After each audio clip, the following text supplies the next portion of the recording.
From the fortress of creation to the tables of imagination, this is Behind the Chaos, and I'm your host, Javier.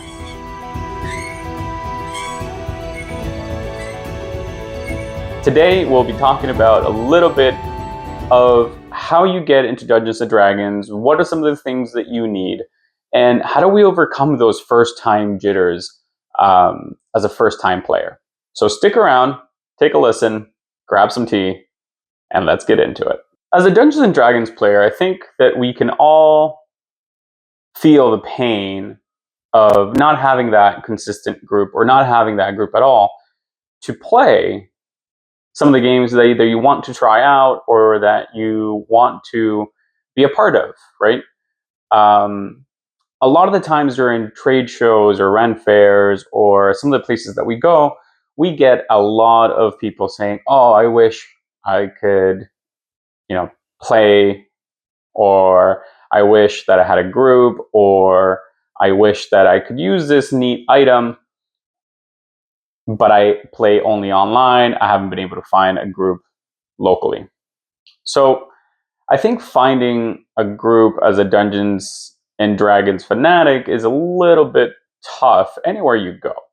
But there are a couple of tips and there are a couple of ways that you can kind of go around it if you have that willingness to just step a little bit out of your comfort zone. So first we're going to tell you our story, and then we're going to go and tell you a couple of the tips that we did in order to get over that first time, oh my God, what do I do? Where do I go? Who do I meet? And what are people going to think? So how we got into Dungeons and Dragons, I briefly mentioned in episodes before. I have a friend who got me into it. So we were playing badminton one night together, and as we come out, he just kind of goes and says, hey, I know that you're like into fantasy and you've kind of talked about Dungeons and Dragons before, that you've never tried it. We're actually running a campaign and it's online, but someone kind of backed out, and if you really want to try it, you can come and be part of it. I was ecstatic. I was like, okay, let's go into it. Let's make, how do I make a character? What do I do? Do I need anything? And the answer for the online version is just, hey, show up, here's a Discord link, and we'll kind of get you started. So as we kind of got started, I picked to be a rogue and then went through the whole rigorous portion of building a character sheet, which we're going to get into. Not this episode, but on the next episode, we're going to have a huge tutorial on how to build your character sheet online as well as in person, and how that kind of translates. After I picked my character and everything, I joined online, joined on Discord, and it was great. Everyone greeted me. We all had our cameras, and it was just like, okay, now it is time. Let's dive into this world. And it was really great.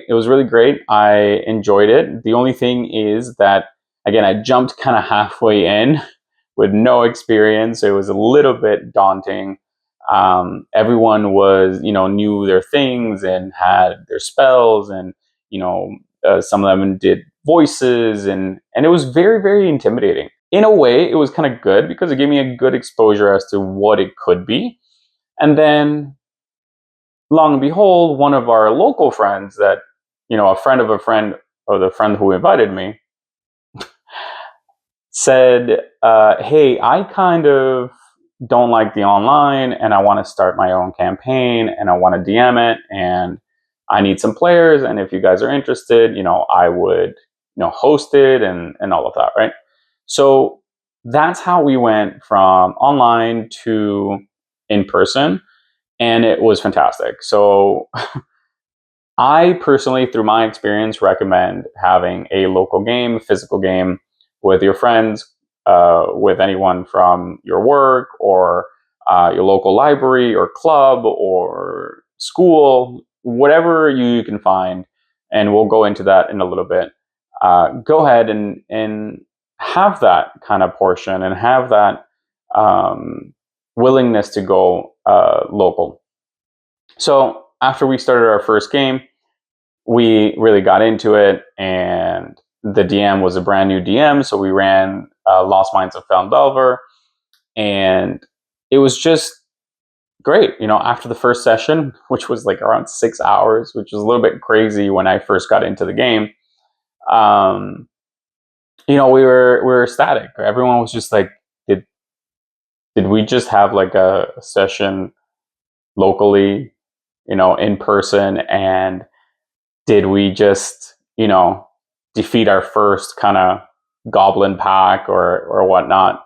And yeah, like after that, everyone was just hooked. Everyone was hooked, and we literally had a breakdown of like, okay, what did we like, what didn't we like, and that developed in every session. We had that, right?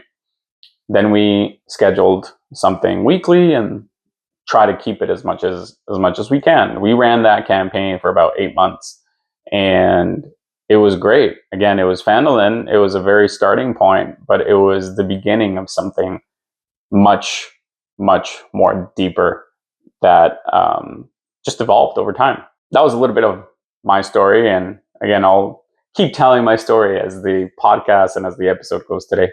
But how do you find those places, right? And there's a couple of ways to go about it. First and foremost, just be safe. Don't do anything reckless online. Don't go meeting people where you shouldn't. So that's rule number one. Just stay safe out there. Be smart. Have some practices of just online safety. But besides that, there's a couple of mechanisms that you can use in order to either start your first game online or start your first game in real life. So for online, I recommend Discord, Reddit, those type of sites. If you go to like TTRPGs, or if you go into, I think it's called Adventure Club, you will be able to find groups and groups of people who are looking into it, or someone who might want to start it, but just doesn't have enough people yet. So you can always kind of find places there where people are looking for a new player.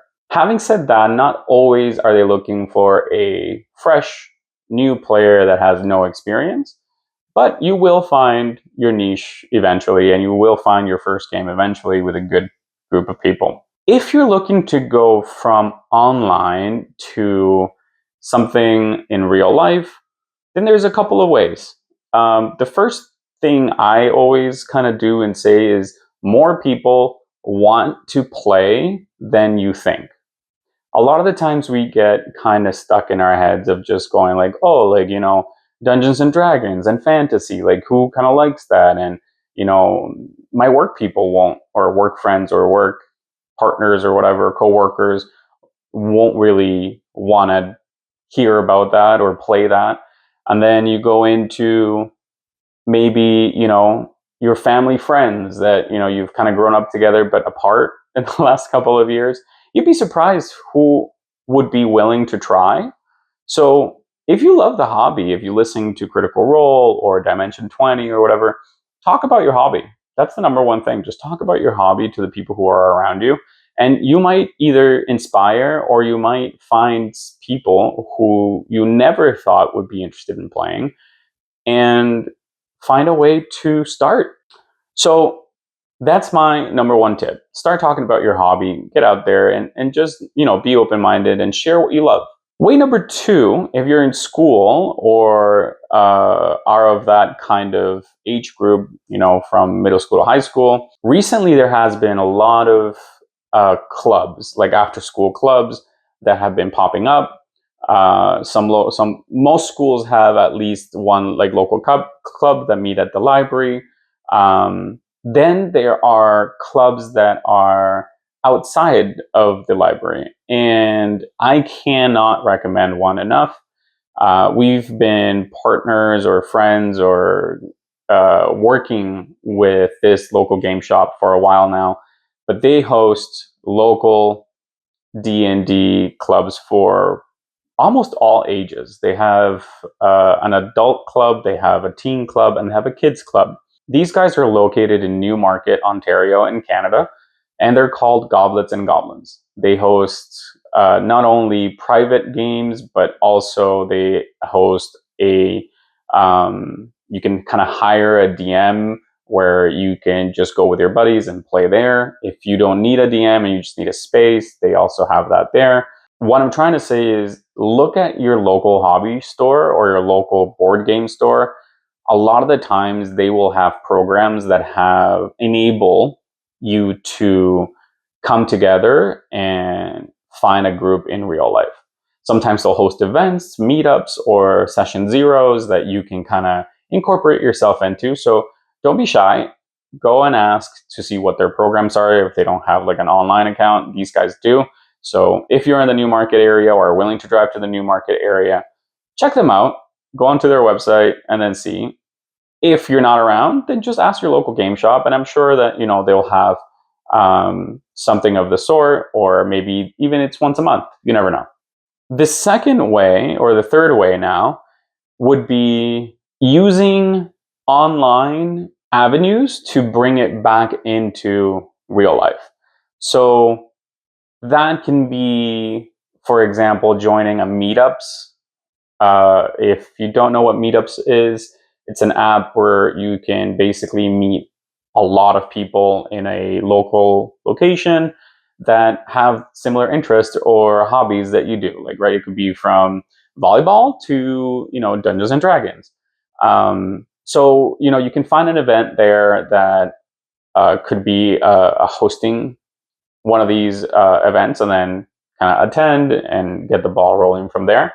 There are also many companies that are starting to offer services in local bars or areas or game cafes that bring in the DM or bring in the game master and try to have that. Again, I'm from Ontario and Toronto in Canada, and one of our favorite companies is Changeling Gaming. And what they do is that basically they go into all of these places all across the city and are not particularly affiliated with one. And they go in to those shops and they host all these different kinds of events. Now, these guys not only do Dungeons and Dragons, but they also do different TTRPGs. For example, I think they're hosting for the first time or maybe second time this week a Daggerheart one, right? So they're always finding new games and finding new things to like play and offering new opportunities for everyone to come in and learn, right? So they host a plethora of different events. They're really, really cool. So check them out as well if you're in the area. And it's basically a low commitment, right? They run one-shots. For those who are not familiar with the terminology, a one-shot is basically a game that you run once and you're there for maybe 4 hours. And, the point is for you to get from point A, beginning of the story, to the end of the story in those 4 hours. And the game masters do a wonderful job at, guiding you through that. And then there's a bit of a learning. So then you either have pre-made characters or they teach you how to kind of do your own character and go from there. So those are some of the things that, we would use if we were looking for something to do in real life. When you attend those kind of events, you get to meet like-minded people, right? So the good thing about events like the ones that Changeling Gaming hosts is that your level of commitment can be whatever you want it to be. So you can either go for the one shot and stay there for the 4 hours and observe and play and whatnot. And, you tried it, maybe you didn't like it, or you need another taste of it before you really get fully into it. But I'm guarantee you that you'll meet like-minded people. And if you really want to get into it, like again, every time they're at your local bar, then you would go and then you build those relationships. And I'm sure eventually you'll find a group of people who are willing to come together on a weekly or bi-weekly or monthly basis to play your favorite campaign or homebrew story. So now you've met some people or you've joined an online community and now you're like, holy, what am I doing? Where do I start? And what can I do in order to begin this adventure? So, what do you need in order to begin playing your favorite module of Dungeons and Dragons or any TTRPG? Well, you're going to need, first and foremost, someone to run the game. That could either be you or someone who is willing to run it for you and your group of friends. Two, you'll need a group of friends. So typically, a lot of the campaigns would be a dungeon master and then at least two other players that will form the adventure together. Then you would need your character sheet, which is basically picking out what kind of character you're going to be, and then based on that, the mechanics that you'll be using in the game in order to traverse through that story that you guys are creating. And then finally, you'll need a bit of a general knowledge of how to play the game, some of the rules, as well as some pen, paper, and dice. Now, dice come in all shapes and forms.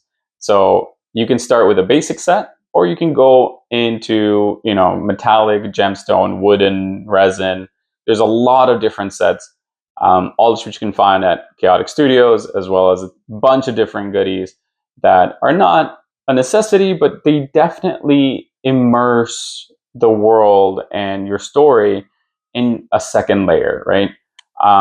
In D&D or in Dungeons and Dragons, we have when you're playing in real life or even online, you have two kind of ways, right? So you can either play in a way that's called theater of the mind, where everything becomes imaginative.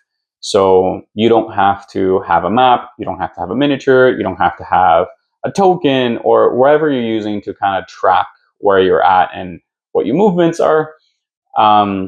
It's all just imagination based. So it would just be kind of like, hey, I want to move 10 feet forward or closer to this, bad guy or goblin or whatever, and attack it and go from there, right?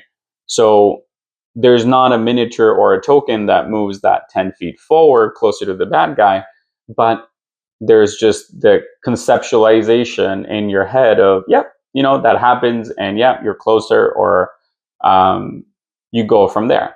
Then there's a second way of playing, which is as item based or as prompt based as you would like it to be. There are people who have digital maps and have TV screens and all that stuff, even if they're playing in real life. There's people who use miniatures or dice towers to roll their dice. There are countless upgrades. You can have status rings, like spell trackers. You can have, like I said, dice towers, dice trays, so many dice. You will find yourself to become a dice goblin. It's crazy. You start with one set, and then out of nowhere you have 100 sets. So be warned. But you do just need the basics to start. After you've met your group, you've had a DM, you gather up, your character sheet and your dice, and you're kind of ready to roll. No pun intended. You just get into it, right? So then we have what I call, a mental block sometimes to start new hobbies, or when you're around what could be potentially a new set of, people, and you're being vulnerable, right? You're doing a new activity. I think one of the biggest things for me when I started kind of playing D&D on a more regular base is what I thought the game was, and then what it actually became, at least for me, or what I actually think that the real game is. And if you know anything about Dungeons and Dragons, it's basically telling a story, and that story can go anywhere, and it can take many shapes, and it can be however you really like, plus the group that you're playing with. But for me, it began as almost like a video game. It felt like I was reading a rule set or having a tutorial of sorts to then pick out a character that had certain abilities, just like in a game, and a certain skill tree, just like in a video game. And I was going to take this one character and then kind of, go through a series of missions or quests, and that was going to be the story. So when I began, my mindset was that here is my character, um, which was named Fuego Leon from Black Clover, I believe. um, and it was just like, okay, now we're here. I'm supposed to, save this person. Again, it was Phandalin, so you're kind of in a cart, you're helping somebody out. There's a mission, you're transporting goods, you're going in, and then chaos happens, and now you're fighting goblins and stuff, right?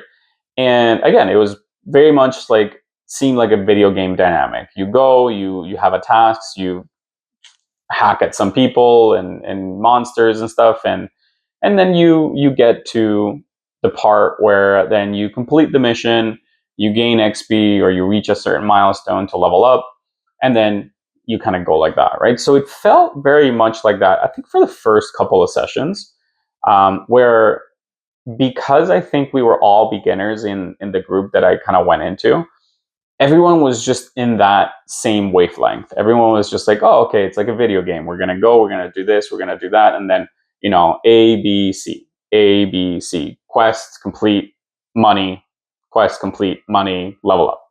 But it turned into so much more. It turned into way, way, way, way more than I thought it could. As the weeks kind of went by, we used to play on a weekly basis. As the weeks kind of went by, and we were met with new challenges, new quests, kind of new NPCs. Our DM was great at creating immersive and very memorable NPCs. It just became about more than that, right? Suddenly you're hanging out with the same amount of people, the same group of people on a weekly basis, talking about the things that you love or creating a story together, right? So now it becomes more of a cooperative game. You start to, role play, and you start to begin to understand that, the character that you've created is not only a part of you or a version of you, but it's actually also just like almost its own thing, right? I would kind of compare it of how like Daniel Radcliffe was Harry Potter, and then that character, Harry Potter, became this, entity in its own, right? And a lot of the times, you know, locally at least, we tend to, or I tended to feel that way, where it was like, oh, Fuego was almost like a part of me, and it acted in certain ways, or it highlighted certain portions of my personality, right? So then you would see how like those highlighted portions of your personality would, how other people would react, and how they would treat that portion, right? So it was almost like a healing process of like, if your character was a bit of a risque person, and would kind of always tiptoe the lines of morality, like, right? It would always kind of be like, well, wait, am I like that? Or is this just like that? And then, when someone would like hype you up and be like, yeah, yeah, yeah, let's do that heist, or let's waterboard that goblin or whatever, right? You would kind of be shocked of like, wait, like, are you saying like, and then you would have the other person would be like, no, guys, let's not do anything crazy. So it was very interesting to see how personalities develop and how like that character develops. And it just became about hanging out with my friends. It became more than that, and like the story got so compelling and so involved. And even though we were running Phandalin, like I mentioned, you had no idea, because at the end of the day, you're creating that story.